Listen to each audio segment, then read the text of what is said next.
Meu nome é Andressa e eu vou falar um pouco em relação à antibiótico-terapia no tratamento das doenças otorrinolaringológicas.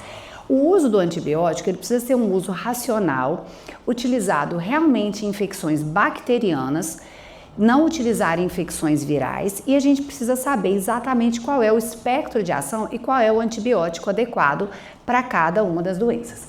Então, como eu falei, a gente tem um anel linfático que é a proteção do organismo. Adenoide, amígdalas, as tonsilas peritubárias, as tonsilas amigdalianas e vários linfonodos.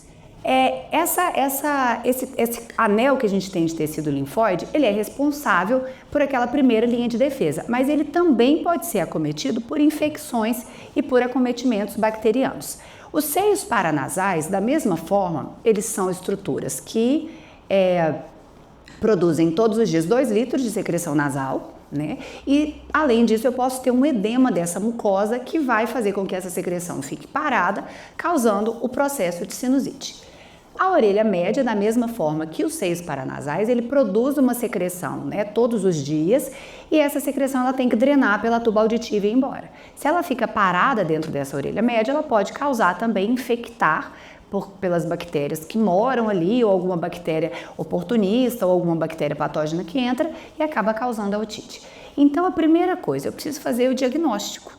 Então, esse paciente, primeiro, ele tem uma infecção viral ou ele tem uma infecção bacteriana? Tá, é uma infecção bacteriana. Então, qual é o principal agente etiológico, né?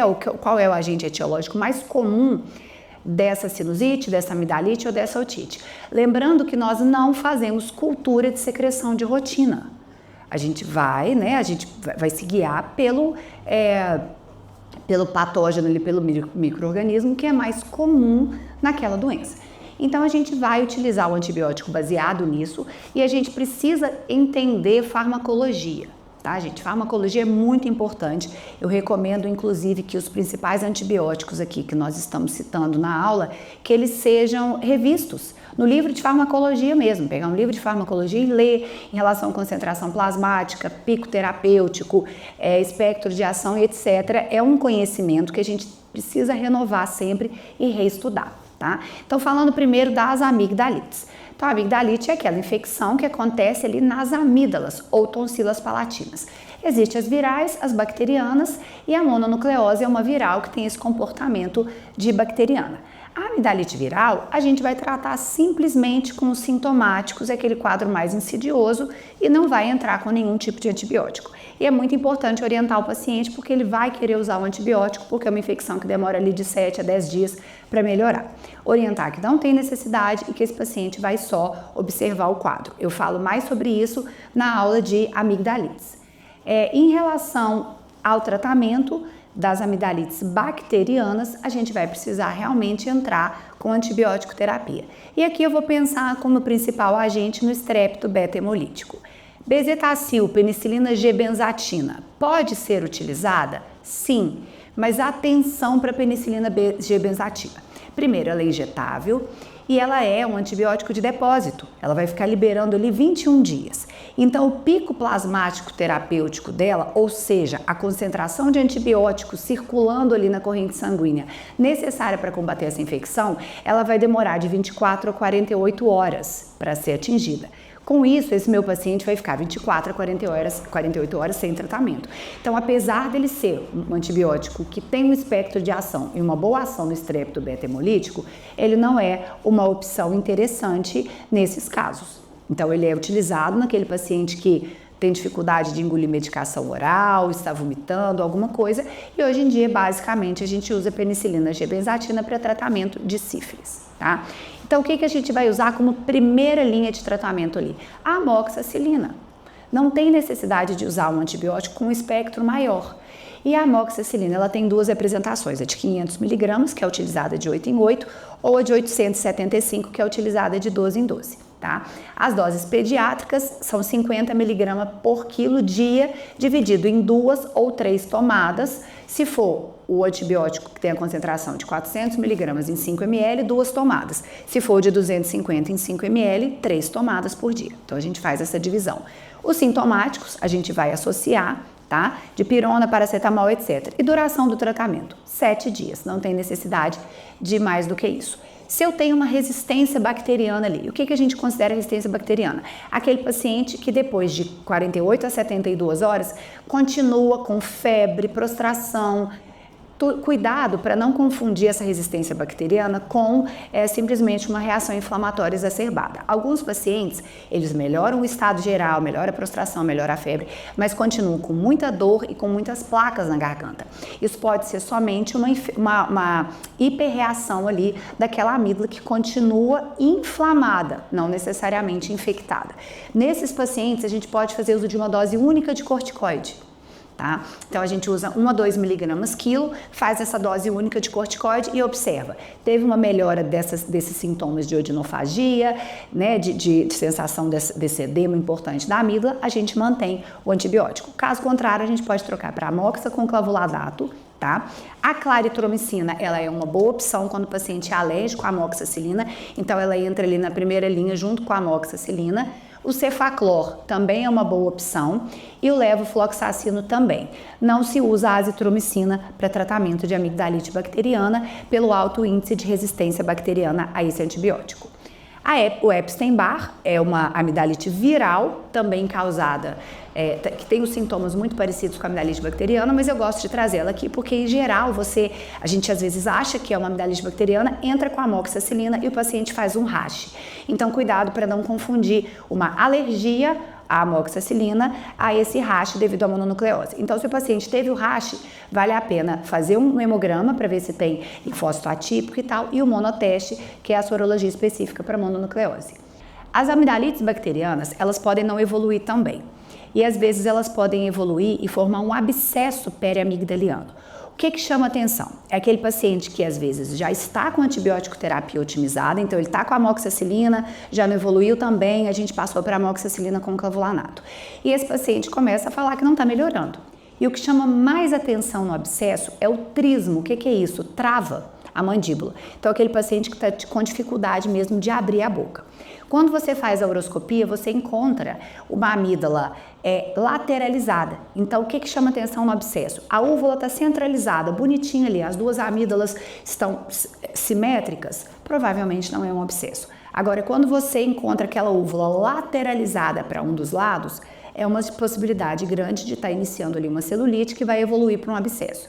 O abscesso periamigdaliano, obrigatoriamente, a gente precisa entrar com clindamicina ou metronidazol, pensando em pegar germes anaeróbios, e a acetilcefuroxima ou a ceftriaxona, para a gente pegar os estréptos mais resistentes. Então, obrigatoriamente, eu vou ter que entrar com essa associação de antibiótico terapia.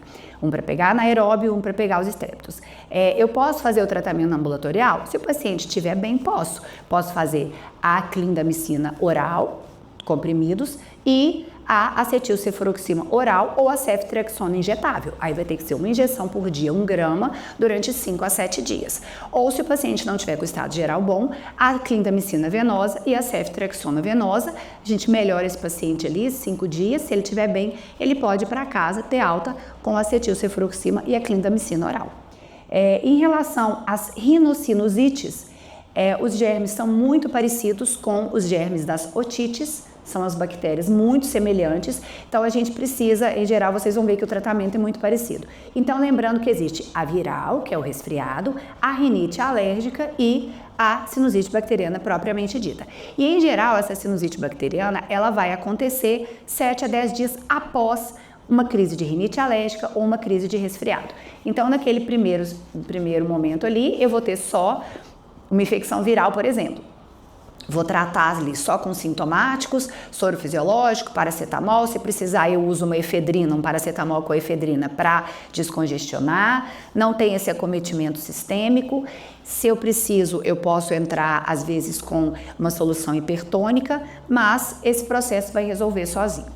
Com relação às rinites alérgicas, a gente vai usar o soro fisiológico, corticoide tópico, antialérgico oral. Eu falo disso melhor nas aulas de rinossinusites. Agora, se depois de 7 a 10 dias esse processo evoluiu para uma infecção, então o que chama atenção? Eu estou indo bem ali com o meu antialérgico, com o descongestionante, com só o paracetamol e de repente ali 7 dias a 10 dias eu tenho uma piora daquele quadro geral, uma secreção mais espessa, uma sensação de peso na face e aí talvez seja a hora realmente de entrar com o antibiótico. E o que a gente vai usar, né? O tratamento, o diagnóstico, como eu já falei, é clínico, não precisa fazer nenhum exame de imagem e a gente vai pensar ali em 3 agentes: estrépito, hemófilos e moraxela. Pensando nesses 3 germes, a gente vai fazer o tratamento também com a amoxicilina de primeira escolha. A Claritro é uma boa opção também, a claritromicina se o paciente for alérgico e não precisa usar um antibiótico com espectro de ação maior do que esse. Tá? Associar o corticoide para ajudar a drenagem dessa secreção. A dose da amoxicilina é igual à dose que eu citei na amidalite. Com relação a resistências ou se eu não tiver esse sucesso no tratamento, a gente vai trocar para amoxa com clavulanato ou cefaclor ou levofloxacino. A acetilcefuroxima, ela é uma opção considerada de terceira linha. Então, se eu tenho um fracasso desses 3 tratamentos, aí eu posso entrar com a acetilcefuroxima. Lembrar que a azitromicina também não é utilizada para tratamento de sinusite aguda. A gente precisa ficar entre um desses antibióticos que eu falei. Então, a amoxa e a Claritro pensando na primeira linha, cefaclor, levo e amoxa com clavulanato na segunda linha e a acetilcefuroxima na terceira linha. A acetilcefuroxima também pode ser usada para amigdalites, mas em geral a gente não tem necessidade. Com essa primeira linha aí de antibiótico, primeira e segunda linha, a gente já consegue resolver o problema. Otites. As otites médias agudas, elas são doenças que são causadas dentro da fenda timpânica, na orelha média, onde eu tenho martelo, bigorna e estribo. Então é aquela caixinha fechada ali, que em geral a secreção fica presa e esses germes que estão, essas bactérias estão na orofaringe ali, na rinofaringe, ela sobe através da tuba auditiva e causa infecção. Então o paciente ele sente muita dor, febre alta, então é diferente da otite externa, que também foi abordada em outra aula, onde o paciente, eu falo que é muito simples a gente fazer a diferença. Se você puxar a orelha e o paciente sentir dor, é uma otite externa. Se você puxou a orelha e o paciente não sentiu dor, provavelmente é uma otite média aguda. Tá? Então a gente vai fazer essa avaliação, claro, fazer a otoscopia e na otoscopia a gente percebe essa membrana timpânica muito vermelha, por vezes abaulada. E a maioria das otites, elas são virais. Então, atenção para aquele paciente que evolui ali durante um período de gripe, de IVAS, de resfriado, com uma dor de ouvido. Provavelmente essa otalgia é viral e a gente não precisa entrar com antibiótico. Agora, aquele paciente que 7 a 10 dias ou até 2 semanas após uma infecção viral ou uma rinite alérgica, começa com uma dor súbita, aguda no ouvido, provavelmente esse processo é bacteriano.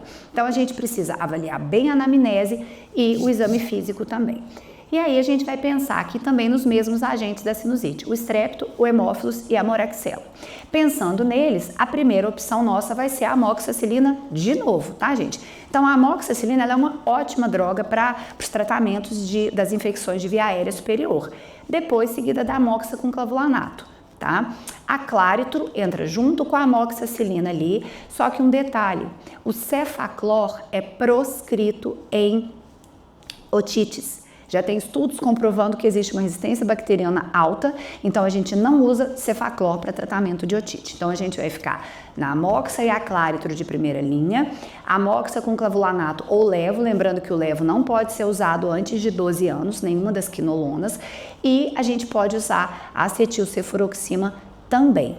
Tá? Lembrar que precisa associar a prednisona. Então é muito importante a gente fazer esse uso racional de antibiótico e não ficar trocando antibiótico. Às vezes a gente vê muito na prática clínica, o paciente está usando amoxicilina, por exemplo, para uma amigdalite e depois troca para uma penicilina G-benzatina.